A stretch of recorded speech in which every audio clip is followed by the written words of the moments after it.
परंतु एक विशेष आत्मा की कहानी मैं सुनाएंगी। बाबा का राइट हैंड साकार में एक आत्मा ऐसी थी जिसने कभी क्लास में मुरली नहीं सुनाई, कहाँ पर भाषण नहीं किया, क्लासेस नहीं कराए, परंतु मैं मानती हूँ क्योंकि दादी जानकी से जितनी भी बातें सुनी है वो तो याद रहती। मैं जानती हूँ कि जिसको दादियाँ कहती थी भाव, भाव मीन्स बड़ा भाई, सिंधी में ऐसे ही कहते हैं, भाई साहब नहीं कहते हैं, भाव कहते हैं, बड़ा भाई। तो हम तो उसको दादा विश्व किशोर के नाम से जानते थे। तो मेरा भी भाग्य है कि 1966-67 बहुत अच्छी तरह से हमारी मुलाकात होती रही आबू में। हो सकता है पहले भी देखा हुआ हो परंतु वो ध्यान नहीं है, परंतु 66-67 में बहुत अच्छी तरह से उनके संपर्क में आने का मौका मिला। तो बाबा का राइट हैंड जिसको बाबा ने निमित्त बनाया पांडव भवन की प्रॉपर्टी खरीद करने में। आप सोचो जिस समय बेगरी पार्ट अभी तक चालू था, इतनी बड़ी प्रॉपर्टी खरीद करे, उसमें कोई विशेष योग युक्त निश्चय बुद्धि वाली आत्मा जो बाबा को हर बात में जी हाँ कहे और करके दिखाए, वो थे दादा विश्व किशोर। तो बाबा का बहुत कार्य संभालने वाला वो ही था। और जब उनका ऑपरेशन होने वाला था, उनको पहले से ही कुछ बुद्धि में टचिंग होंगी, सारा कारोबार वो फाइनेंस को भी संभालता था, लीगल को भी संभालता था, प्रॉपर्टी को भी संभालता था। तो आप सोचो कि एक व्यक्ति कितना बड़ा कारोबार करता था।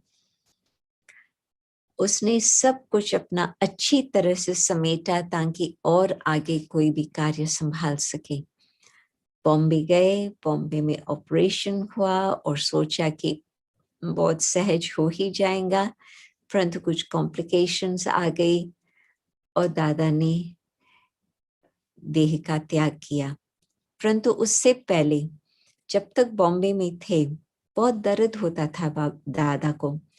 तो साकार बाबा रात्रि भर जागरण करके उसको विशेष सकाश देते थे। और अपनी जो दादी शील इंद्रा थी वो तो बॉम्बे में ही थी उनके साथ। तो शील इंद्रा दादी से फोन पर बाबा पूछते थे सवेरे, क्या भाव को नींद आई कल रात्रि को? और वो कहती थी, जी बाबा वैसे तो बहुत दर्द था परंतु शायद आपने कुछ जादू किया जो उनको अच्छी तरह से आराम से नींद आई।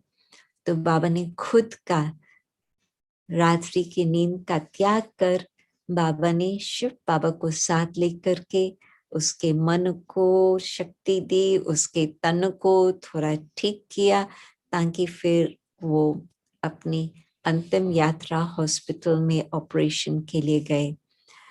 और फिर जिस समय शरीर छूटता है उस समय शीलेंद्र दादी बाबा से पूछती है, बाबा हम अभी शरीर को आबू लेके आए क्रियाक्रम के लिए? बाबा का उत्तर, बच्ची आत्मा तो चली गई, शरीर को यहाँ लेने की जरूरत नहीं है। आप वहां पर भी जो कुछ करना है, बड़े भाई हैं वहाँ, निर्भय भाई भी थे, ब्रिजमोहन भाई भी थे और बाकी जगदीश भाई का मुझे पूरा ध्यान नहीं है परंतु इन दो का तो मुझे ध्यान है। आप सब कुछ, हाँ रमेश भाई भी थे, तो आप सब कुछ वहां पर ही कार्य संपन्न करो। उन्होंने किया। फिर जब शीलेंद्र दादी आबू आकर के पहुंची, उस समय वीडियो या तुरंत लाइव स्ट्रीम करने का तो साधन ही नहीं था, परंतु वो फोटोग्राफ्स लेकर के आई। तो बाबा को कहती है, बाबा आपको ये फोटो एल्बम आप देखेंगे? बाबा एक ही जवाब दिया, बच्ची संबंध तो आत्मा के साथ था, आत्मा तो चली गई। तो हर बात में हम बाबा को, तो बाबा ने एल्बम को भी नहीं देखा, बच्ची इसकी जरूरत नहीं है। बाबा नष्ट मोहा स्मृति लब्धा। ओम शांति। आज की अव्यक्त मुरली जरूर सुने। उसके लिए ऊपर दिए गए बॉक्स को टच करें।